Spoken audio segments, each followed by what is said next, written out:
And Assalamu alaikum. You are tuned into Inspire FM 105.1 FM. It's Friday, 25th of April, and the time has just gone 10 o'clock. Welcome to Mother's Planet, a show where there is always something to talk about in a productive and beneficial way. I'm your host, Neelum. Now, listeners, bear with me. I'm not sure if there's some technical glitches I'm having. Okay, is that okay? It should be okay. I haven't been in the studio for a long time, so I'm still trying to work my way around here. So, listeners, you are tuned into Mother's Planet this morning, and I am your host, Neelum. I have a jam-packed show for you this morning where I'll be sharing lots of top tips. So, have a pen and paper ready because there'll be plenty of notes to be taking. But yeah, it's been a long time since I've been in the studio. We've had Ramadan, and then I just got really poorly. So, I'm going to be looking for sympathy messages because I got really unwell, listeners, and I think it was just me overworking myself. And that's why in part of my show today, I will be sharing some tips for us mothers of how we can take time out for ourselves, because it's really important we do that as well. Yes, I can't have a show without me talking about the weather. The weather is a strange one, but I'm not wearing a jacket, so that's obviously a good sign. So we can see that the signs of spring's finally coming through, and I think we are promised some warm weather next week. So I'm looking forward to that sunshine, only because I like putting my laundry out to dry in the washing line outside. It just feels really refreshing having washing outside in the washing line. So yeah, that's probably just me. I know some people still like to use their tumble dryers, but I like to air dry my clothes, so it's quite nice to be able to do that when it's good weather. So anyway, the children all back to school this week. So how has it been for everyone with the kids being back?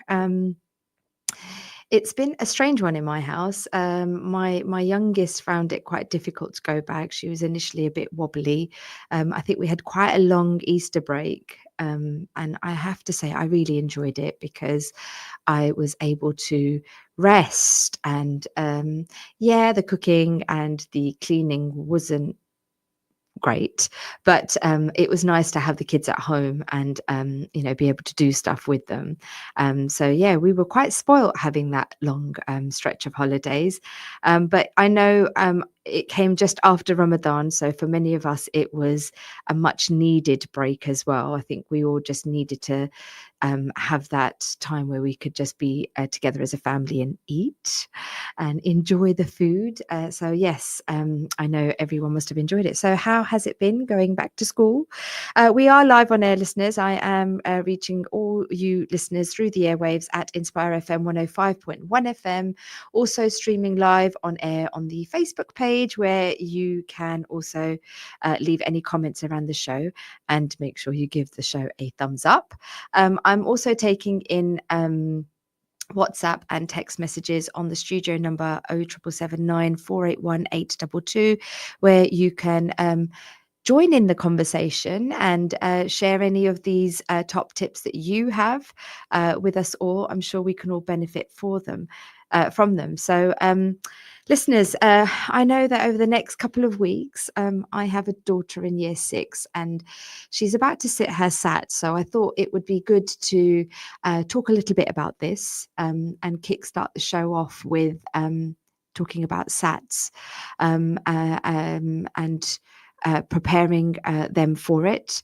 And also, before I delve into how to prepare them for SATs, it's spring, and I know a lot of us are decluttering right now and thinking about doing our wardrobes, because obviously the winter gear is not needed as much now. So, big fat woolly jumpers and big coats and big boots aren't needed anymore. So we need to return our wardrobes and put out some spring stock. So I know a lot of us are going to be looking at ways of decluttering and getting the house tidy. And yeah, especially with the kids going back to school, I had to actually find my house because it was, I don't know, it's strange really. They just come downstairs and breathe and I feel like the house is upside down. So yeah, I spent the first few days just finding my house and cleaning. And I came across quite a few tips and hacks actually for cleaning, which I will be sharing with you guys. And also brain food. I'll be sharing some brain food, how we can, not for only those that are sitting SATs, but those that are doing GCSEs and A levels. We're going to be needing to feed them a bit more than the high carb food that they keep binging on. So let's try and turn that into some healthy snacks for them. And then finally, I'll be ending the show with some me time for yourselves, mums out there. So how to take time out for yourselves. So as I said, get those pen and papers ready. And let's get talking about cleaning. Whether it's doing a spring clean or just a refreshing, tidying up before the guests pop over, or something that you just want to make part of your daily life and you want to take that time out where you can just do it very quickly. Listen out for those hacks. Now, I wanted to start with cleaning the microwave. Now, I have to confess, I got rid of my microwave when lockdown kicked in. For two reasons, really. One was, all this health scares around it, and the second one was I just needed the space in my kitchen. So and also we've had a bit of bad luck. I think it was the third microwave we'd had in our house. So I thought, well, obviously we're not designed to have microwaves. So I got rid of it. It was malfunctioning anyway, and yeah, we managed since lockdown to date without a microwave. And then we had 7 days of Ramadan and I couldn't cope. So I went out and the first thing I did is buy myself a microwave and I made space for it. And it's settled quite well in my kitchen. And the kids are ecstatic because now they can just warm things up quickly in the microwave. And I think the biggest challenge for me and us all was trying to reheat pasta and rice.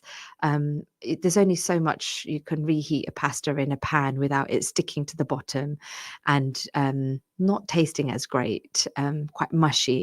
And the same with rice, it would just crisp over and it wasn't as nice as it was. So those things were being used in the microwave and it was a game changer. So yes, I've now have a microwave and it's part of the family and it's here to stay. Hopefully the kids are a bit older now so they know how to sensibly use it. But the one thing they don't know how to do is cleaning it. And that's something I'm still working on. But I did find a hack, and actually the microwave that I've bought has a cleaning function in there, so I'm quite lucky there. But it gave me a tip as to what to do when you do use the cleaning function, and that you can do in any microwave. You don't have to have this Swazi button that I have, but it's to fill a bowl with water, and it's just normal water. It doesn't have to be hot or cold, and toss a few slices of lemon in the bowl and then microwave it for a couple of minutes. So put it on high heat and put it in your microwave for about 3 to 4 minutes.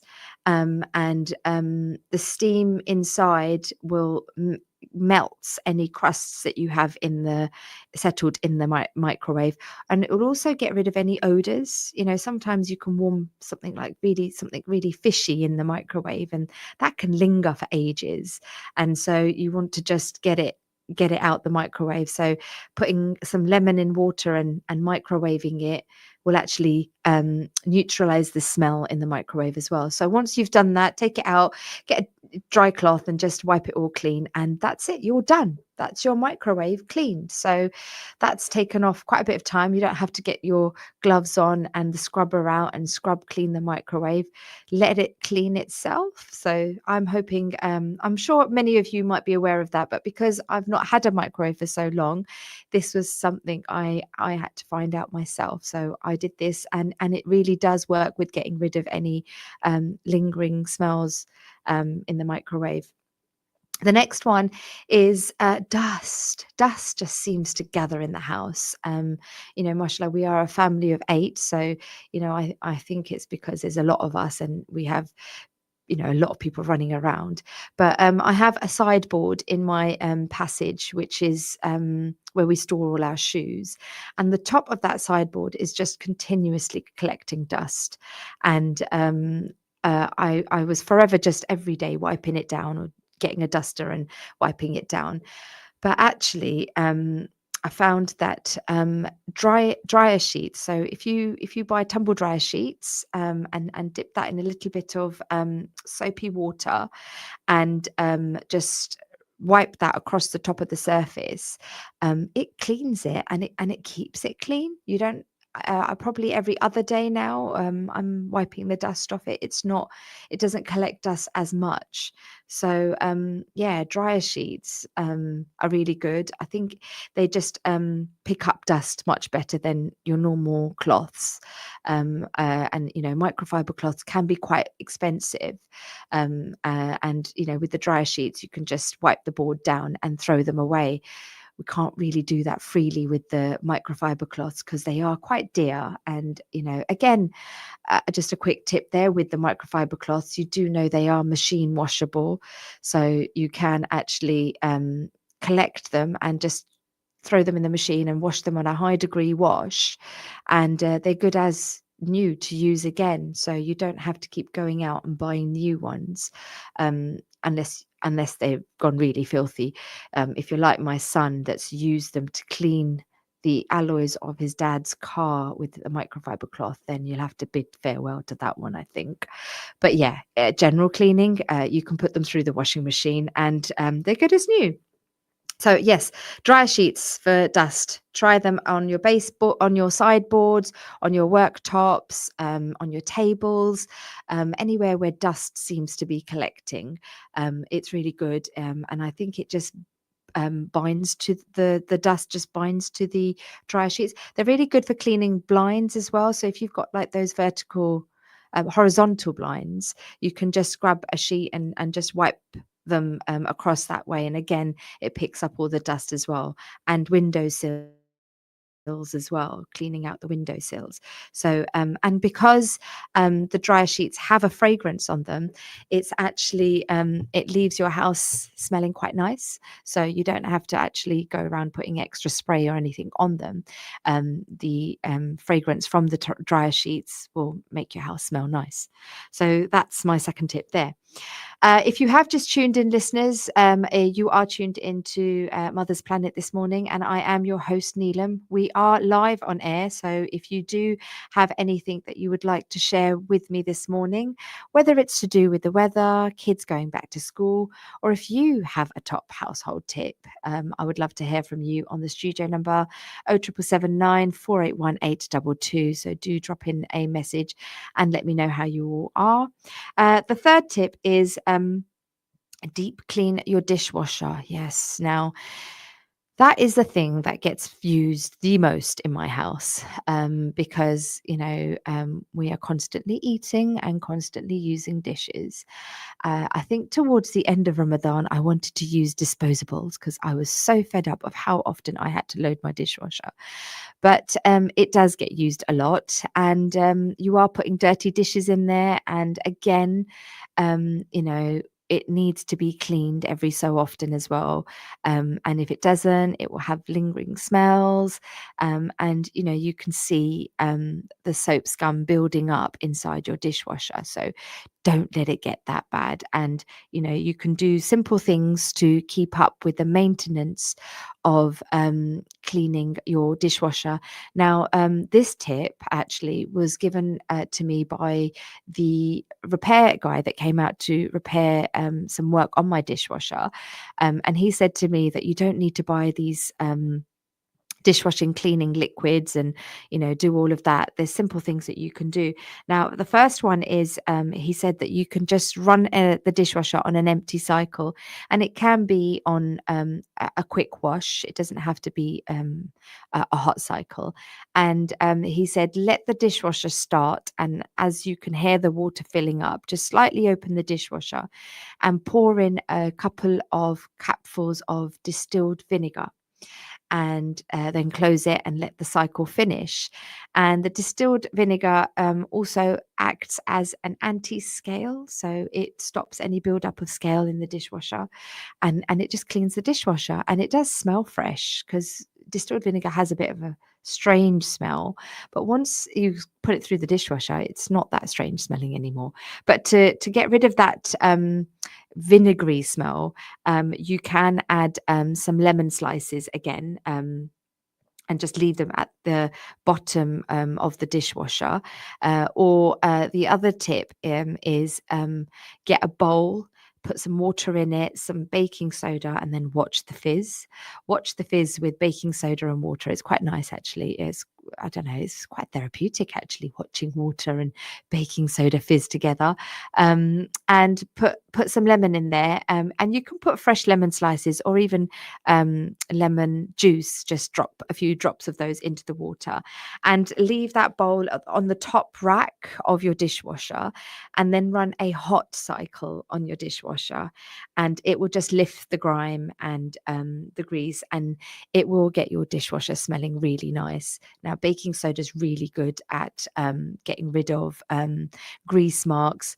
I've actually used baking soda in my air fryer as well. So air fryers often get neglected. They're quick and simple to use, but when it comes to cleaning, the kids forget to do that part. They just like to use the air fryer to get themselves food warmed up quickly or cooked quickly, but they forget to clean it. So what you can do is take the air fryer drawer out and pop a bit of baking soda and a little bit of water, and again watch the fizz, and then leave that to sit for a bit, and then just with some soapy water, dishwashing soapy water, just rinse the air fryer trays out, and you're as good as gold. They are brand new and they are grease free and they are clean. So yeah, make sure you keep some baking soda in the house because it's a really good degreaser. So it gets rid of or any grease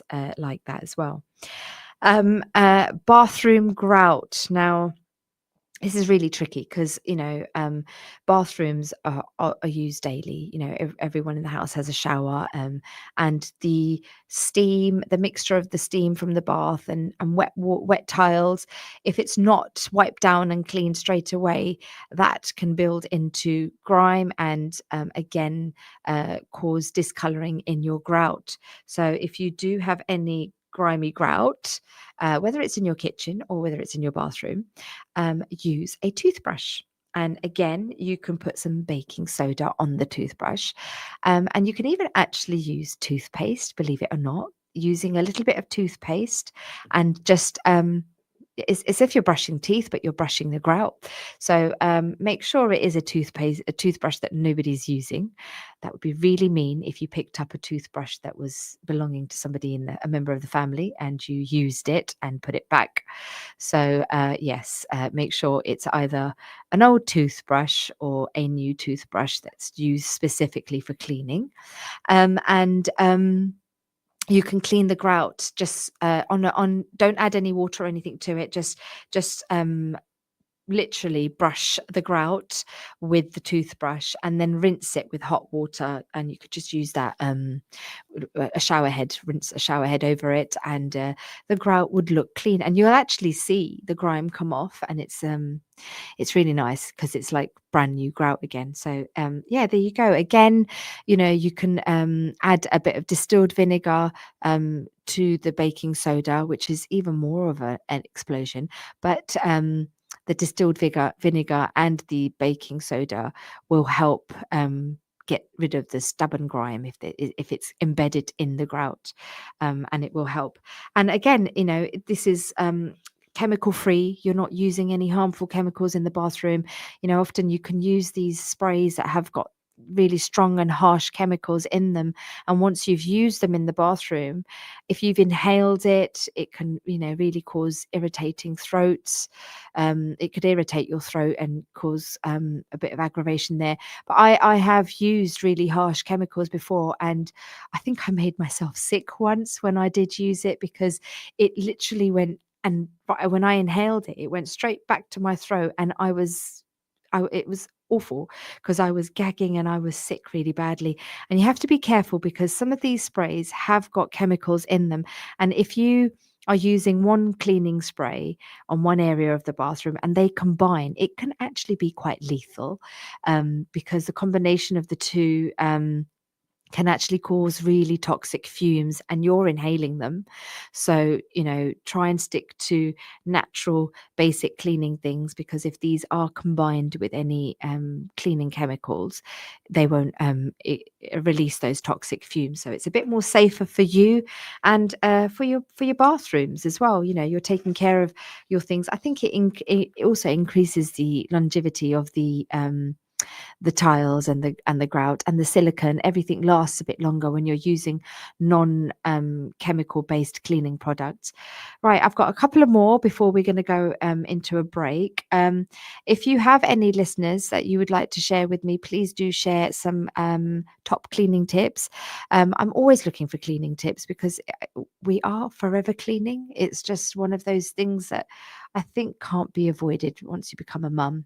And it's funny because in the holidays I went to go and spend some time with my parents, and my younger brother was reminding me about how much I loved cleaning. And he said, you used to do it all the time when you weren't married. And my kids all looked at me like, oh my God, mum hates it now. She's constantly moaning about how much she has to clean. And I said, yeah, it was different then because I wanted to do it and now I have to do it. So yeah, it's a bit different when you have to do it to when you want to do it. So yeah, I did like cleaning, and now it's a must, which I think has taken the fun out of it. But I'm hopefully with some of these hacks that I'm sharing with you, it can bring the joy back into cleaning, and we can have fun with it. Bedding hack. Now, this is really good. I saw this on a video and I thought actually it's the best way because bedding is huge. I have a king size duvets, and trying to fold them is a workout in itself. But it's trying to store them and how to store them so that the pillowcases are all paired up together and I'm not rummaging through the piles to try and find them.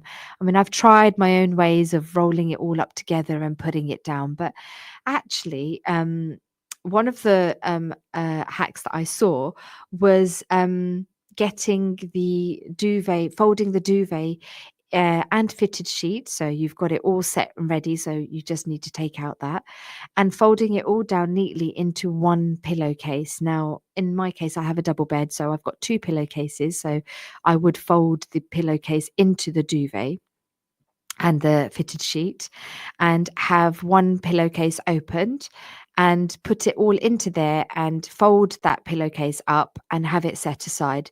And that's it. So I've just got loads of little pillowcases with duvet sets inside them now, but it's just so much easier to try and find. And you don't have to be hunting for sheets and the other pillowcase to pair it all up. It's all in one place, and you can actually flatten it out quite well, so it doesn't take up that much space either. So whenever you need to change it, I've got an ottoman bed, so I just store it there. But whether you have it in your cupboards or your bed, however you have it, it's just a quick way of getting these sheets. And I'm trying to train the children to do it, so that they can just get to their sheets quickly as well. So yeah, I find that one has actually made my life a little more simple. Um, Glass cleaner. We are always looking of ways of trying to clean the windows and trying to keep them streak free. And the best way to do it is a tiny drop of dish soap in a bowl of water. And this would be lukewarm water, a bit of dish soap, and again, distilled vinegar. So you would do the water and distilled vinegar in equal parts, so 50-50 of each. So the amount of water you're using is the amount of distilled vinegar you're using. And then just to add a bit of dish soap into that and dip a cloth in there and just rub your mirrors clean, your windows clean, and as you go into circular motions, you'll start seeing it drying off, and it will be streak free and it will be clean, and it's taking all the dust and any residue on the mirrors. I always get handprints on my mirrors, so it seems to be doing that, cleaning that up. Now, last but not least, you want your house smelling good, so scented vacuum hack. Get a cotton ball and put a few drops of your favorite essential oil and put this into the vacuum, let it suck up in the vacuum. And while you're vacuuming the house, that cotton ball is obviously spinning around in your drum of the vacuum, and the smell is being released. So you are vacuuming and freshening up the house at the same time. So you don't have to be running around with air freshener or even any of that powder to put on the floor to clean it up and then making your house smell nice. You can just do it that way, and then your vacuum will always smell really nice as well. So listeners, we are heading over to a short commercial break. Inshallah, I will continue after a break, but go refill your hot brew for now and join me after a break. Assalamu alaikum. This program will continue after the break. Continue listening to Inspire FM. Inspire FM. Inspire 105.1 FM. Preparing for exam season with Inspire FM. Plan your revision time early. It is more beneficial for you than just leaving it to the last minute. For more exam tips, stay tuned to Inspire 105.1 FM. The perfect venue for your perfect day has to be the Barn Tea Green at Stony Lane, where natural beauty blends with rustic charm. With the stunning barn conversion, breathtaking garden room, private bridal suite and landscape gardens set within the picturesque Hertfordshire countryside. This unique and charming venue is ideal for intimate nikahs, mendis, weddings, other celebrations or business events for up to 200 guests with ample parking. For details, call 01582 800 222. Visit thebarnteagreen.co.uk or check out our Instagram at thebarnteagreen. Had an accident, a bump, trip or fall? Then you need Claims Specialists, your first choice for accident claims. The specialist claims company on Dunstable Road in Luton. With excellent access to expert solicitors and on a no-win, no-fee basis, Claims Specialists use their 30 years experience to help get you the best compensation possible. For injuries at work, taxi, PCO and private hire incidents, road accidents and vehicle damage, medical negligence, plus rented housing disrepair. In short, when you need to make any claim, click on claimspecialists.co.uk or call 01582 733 222. Assalamu alaikum. My name is Tassin. I am here today at Hokkaring Masjid at the Kids Inspire competition, and you are listening to Inspire on 105.1 FM. Assalamu alaikum. Abu Ayyub reported the Messenger of Allah sallallahu alaihi wasallam said, whoever fasts the month of Ramadan then follows it with 6 days of fasting in Shawwal, it will be as if he has fasted for the entire year. This is narrated in Sahih Muslim. May Allah accept our good deeds, forgive our sins and make us people of Jannah. Please remember the oppressed in your du'as. Ameen. For specialist immigration services, the people to talk to settle a family member in the UK, M&K Solicitors. For all your legal solutions for family, personal injury, clinical negligence, civil and property law, M&K Solicitors. Internationally recognised M&K Solicitors for local legal services you can rely on. Call 01582 732 503 or click on mnksolicitors.com. Your first consultation is free. अस्सलाम वालेकुम, मेरा नाम किरण है। कोट Kashmir orphan relief trust मेरा एक खूबसूरत घर है जहां मेरे साथ सैकड़ों यतीम और बेसहारा बच्चों की तालीम व तरबियत और पुरसुकून माहौल में परवरिश हो रही है, और ये सब कुछ आपके तामन से मुमकिन है। अल्लाह से दुआ है कि अल्लाह करीम आपको सदा सलामत रखे, और उम्मीद है कि आप इसी तरह अपना प्यार, मोहब्बत और तामन जारी रखेंगे। Court UK office 0300123774 court.org.uk। इत्दाल, हुर्रियत और हक की आवाज़ हमेशा गालिब रही है और यही आवाज़ हमेशा गालिब रहेगी। आइए और सुनिए हक की आवाज़। मैं हूँ इमाम हाफिज इजाज़ अमन, सुनाऊंगा आपको प्रोग्राम आवाज़ाए हक में हक की आवाज़, हर सोमवार 11 बजे से 12 बजे तक only on Inspire FM 105.1.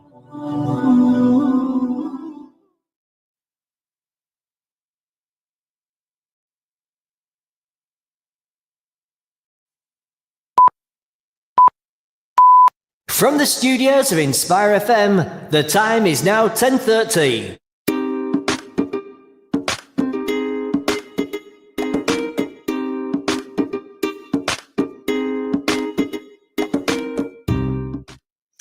Good morning and assalamu alaikum. Welcome back to Mother's Planet. It's Friday, 25th of April, and the time has now just gone 10:30.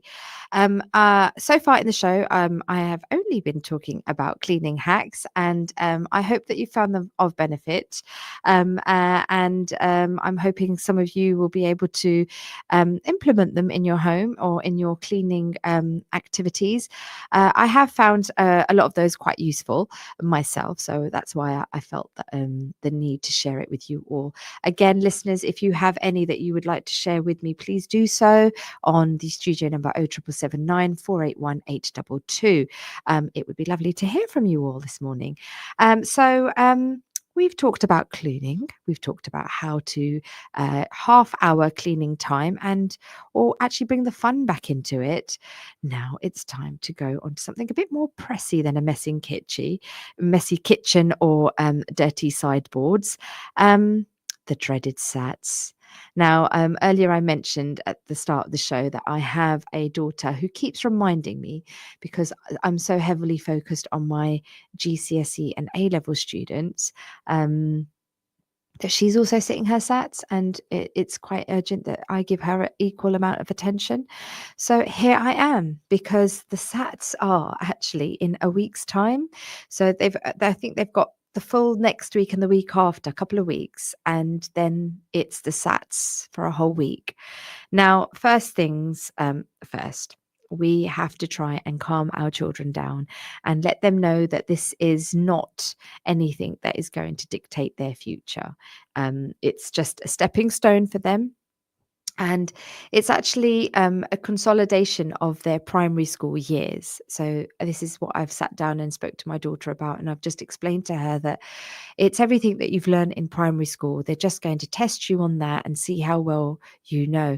Now, they're quite lucky because the SATs used to be quite extensive.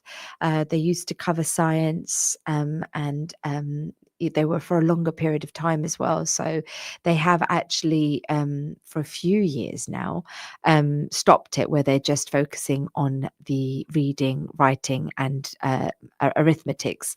So, there isn't any other subject that's being tested.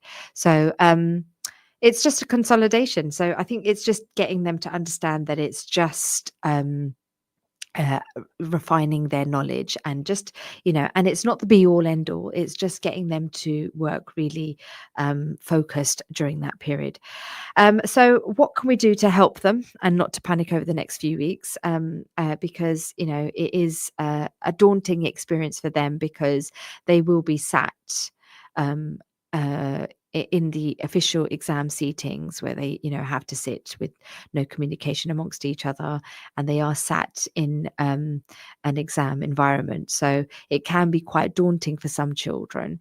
And I spoke to my daughter's class teacher, and she reminded me that at this stage, if the children feel too panicky, if they feel that they can't read the question out, the teacher is actually able to come out and read the question to them. Because sometimes when you're really nervous and you read the question, you could be misreading it or not understanding it. So you are allowed to put your hand up, and you are allowed to have the question read out to you by the invigilator or the teacher that's in the class at the time.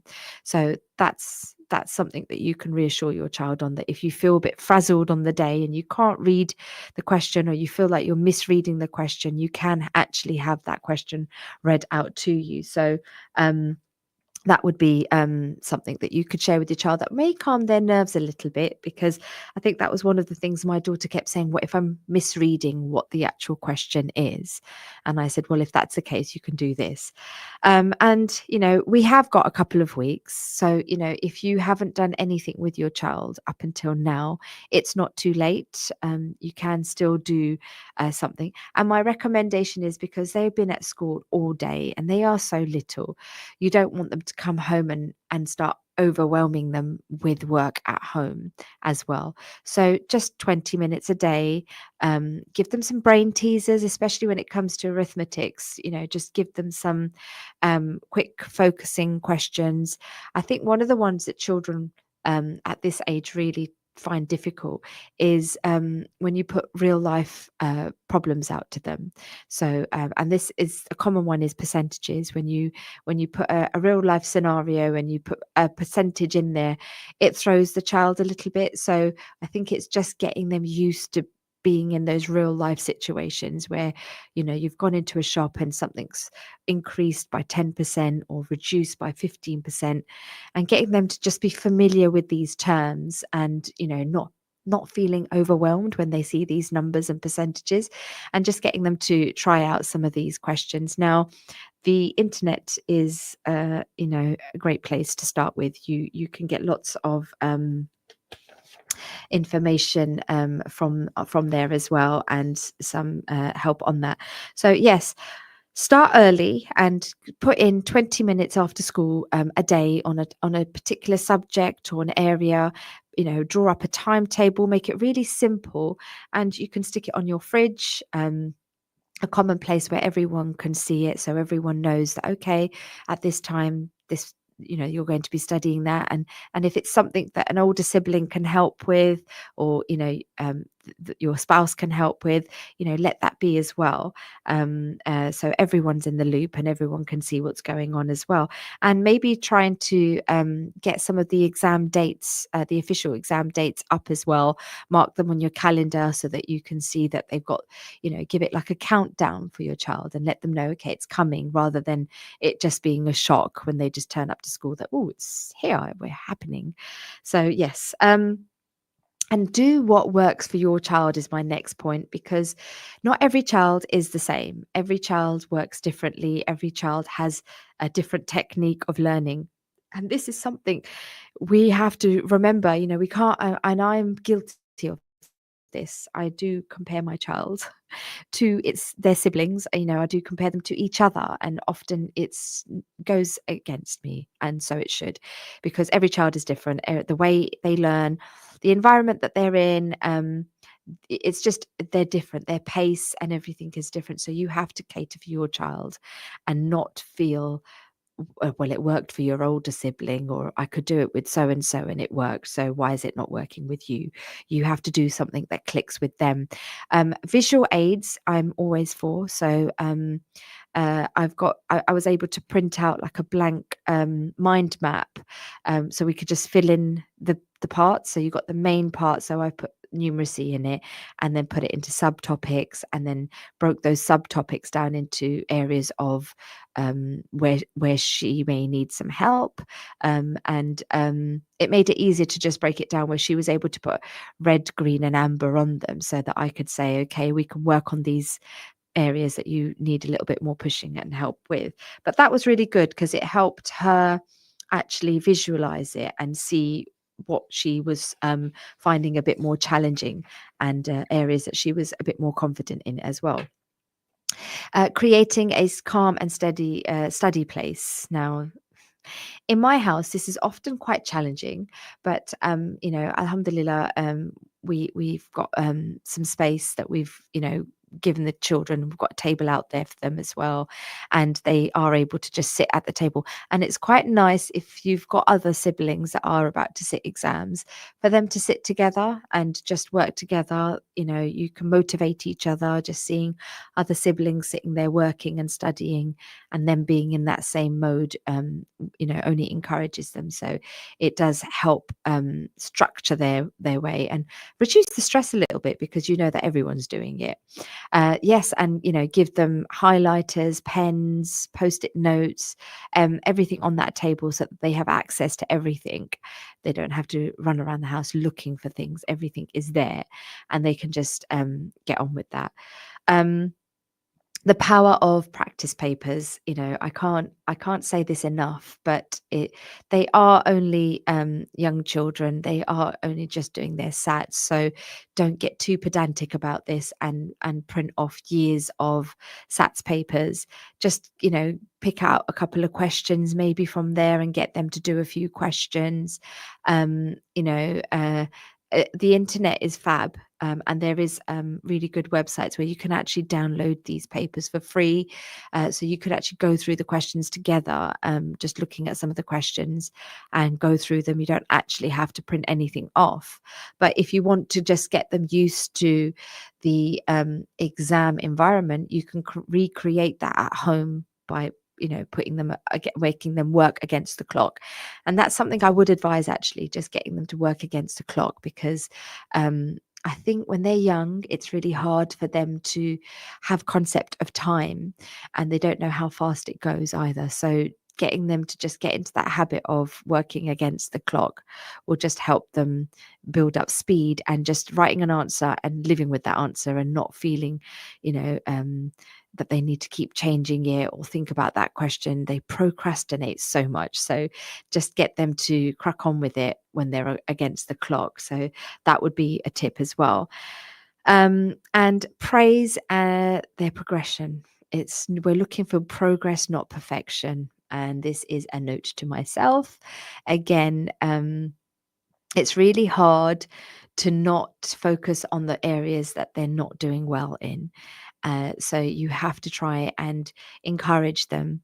And so words of encouragement is all that they need. And this goes for any child at any stage of their life.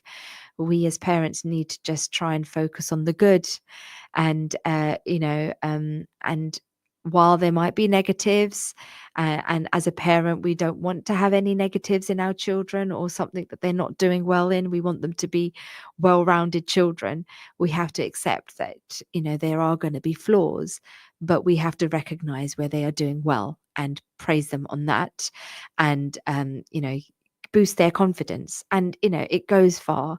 I've seen it for myself, where I've been guilty of saying, "Oh, why didn't you understand that? We've done this so many times," but that's okay. We have to move on, and it's a learning curve for yourself as well, parents.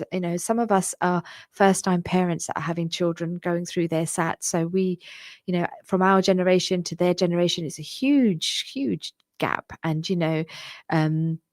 be kind to yourself as well. Don't beat yourself up if you are being that parent of focusing on the negative and not the good. Just keep reminding yourself that you have to focus on the good to keep their confidence going. So be their hype team.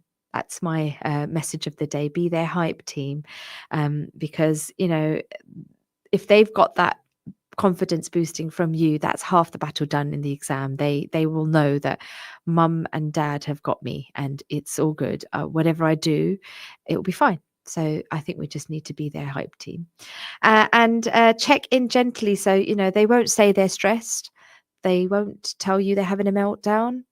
They might be snappy, they might have zoning out moments, but that's signs of them, probably being stressed. So just keep the conversation open and let them know that you're there. And if they've got anything that's worrying or pressing, they can come to you at any time to speak to you. So just be that person.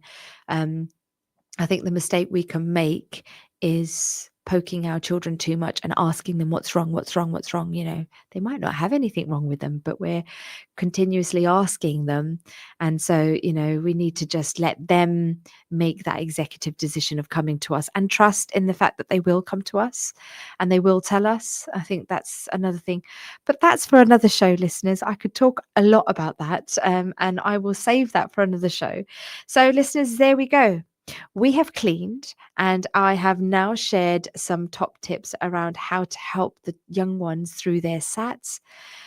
now it's time to focus on us mums, because if we don't focus on us mums, then everything will just break. And I had that moment after Ramadan where literally the day after Eid, I physically couldn't get up. My body had just had enough, and I was really unwell for about 4 to 5 days, where I was actually stuck to the bed or the sofa and I physically could not get up. And when I think about that time, my body shivers, because it was awful. I don't think I have ever got so poorly. And I know it was because I had overworked myself and I did not give myself any time. So, mums, please don't get yourself to that stage, because it was not nice. And it was not nice for the children either, because they kept coming and sitting around with me and saying, "Mum, we've never seen you like this. Can you sort of perk up and be you again?" And I don't know what me is, but I think we need to try and find that balance where we are taking that time out for ourselves, and we are actually, even if you are doing things, you're making those tasks a fun thing, and you'll ride through it when it's made fun. So I've got a few tips on how to take care of ourselves. And then just before the end of the show, I will be sharing, which I've just missed out, sorry, listeners, the brain food. Let me quickly go through that now, actually, because I think the brain food is something that we can quickly note. Berries and yogurt. Yogurt is high in protein, and you've got your fruit, which is rich and packed with antioxidants and will help with their memory. So it's a really good snack for the kids to have. So you can make this yourself. Just get some plain natural Greek yogurt in a pot, put any fruit, strawberries, berries over it, drizzle it with some honey, and there you go, a snack ready for them. You can have this prepped in the fridge in little pots so that they can go and help themselves at any point. Peanut or almond butter on whole grain toast. Uh, um, these is a superfood, in my opinion, because the peanut butter is slow release energy, and so it won't give the children those sugar crash moments where they really need something sweet. You can put some peanut butter or almond butter on the toast and marry it up with some apple slices or banana slices, and that will be a bit more filling and fueling. And again, the banana is full of potassium that will keep their brain well geared up as well, for study mode as well. Boiled eggs. Boiled eggs is high in protein. So just boil a few eggs, chop them up, sprinkle some salt and pepper over them, and leave these aside for them to just graze on rather than grabbing those high carb snacks. Again, eggs is really good for the brain development and memory. So this would be really good for them there. So yes, get some boiled eggs going. Popcorn. And not the high buttery cinema popcorn, but popcorn made in yourself. So air popped popcorn. It's really high in fiber, and they are quite moreish. So if you do have a bowl of them and they're left aside, it's okay if they do snack on popcorn. Popcorn's quite satisfying, and and if you've used very little oil in it, if you have air pop them, you won't get greasy fingers, so they won't be doing that all over their tablets or laptops. And you can sprinkle some cinnamon or paprika just to get a bit of flavor going. So they're the brain foods that I wanted to share with you, and make sure they are keeping hydrated. Water is key, so keep lots of water. You can make the water a bit interesting by filling up a jug, filling it up with some ice, cucumber and fresh mint leaves or lemon slices, and just leaving that aside for them to drink, or just plain water is good enough as well. But sometimes it can get a bit boring, so just to flavor up the water, you can do that yourself. And dark chocolate. Dark chocolate is high in iron, and it's good, has antioxidants in there as well, and just a little bit of sugar boosts, enough to keep them a bit focused and their craving for sugar curbed as well. So, mums, take a deep breath. We've sorted the house. We've helped the kids prep for their SATs. We've got everyone fed. And now it's time to focus on you, because, without you, the house is not buzzing. So you have to make sure you are doing enough and making sure that your batteries don't run out and you're not drained out as well. 10-minute sanctuary break. So you don't need to have a full day in a sanctuary spa. Just, light a little candle, make yourself a cup of tea and sit somewhere quiet. And this is often enjoyed in the evening, but you can look forward to it knowing that you're going to have that 10 minutes to yourself. And let yourself just relax. And, you could sit down with your favorite book, and just or just lie there and close your eyes and enjoy that 10 minutes. But take that 10 minutes and make yourself that cup of tea and finish it. Don't keep boiling the kettle. Just actually make that cup of tea and have it. And the candle there will just make you feel a bit more relaxed as well. Take time off. I know we are always on our phones scrolling, keeping up to date with what's going on in the school, in the world. And, we are finding it quite hard to put our phones down, but you need to let yourself have that tech-free time. So say to yourself, for a couple of hours of the day, I'm just not going to focus on my phone. I'm just going to focus on me and do something like read a book, do a puzzle, do some dhikr, read the Quran. There is so much that we can do with our time and not become addicts on our phone. And also, we are being good role models to our children. We are showing them that we have made that executive decision of putting our phone down and not letting it take over our lives. And, while we are adults and most of it does depend on it, we need to show that it's not. And we need to try and implement this in our lives as well. Stretching, getting yourself stretching. Now, this is really good first thing in the morning. We can often just roll out of bed and stand up, and that's it. We've got the apron on, gloves on, and we're just geared to go. We are cleaning, getting the kids ready, making packed lunches. We've not even given ourselves that time to stretch. So don't roll out of bed and do all of that. Get up and have a stretch. And stretch yourself, and these can just be some simple yoga poses, just to get your muscles loose and ready for the day. So you don't need a mat. Most of these stretches you can do standing, and you don't need a huge amount of space either. So you can just do it wherever you feel comfortable, but make sure you do it, make it a routine that you wake up in the morning and you stretch. You could make it fun and get the kids to join in with you so that they are stretching as well and getting into that habit of taking part in something like this in the morning as well. And have a to-do list where you are ticking things off. Have your little to-do list aside and tick it off, because it's really easy just to have it all playing in your mind and not knowing what you need to do, what's next.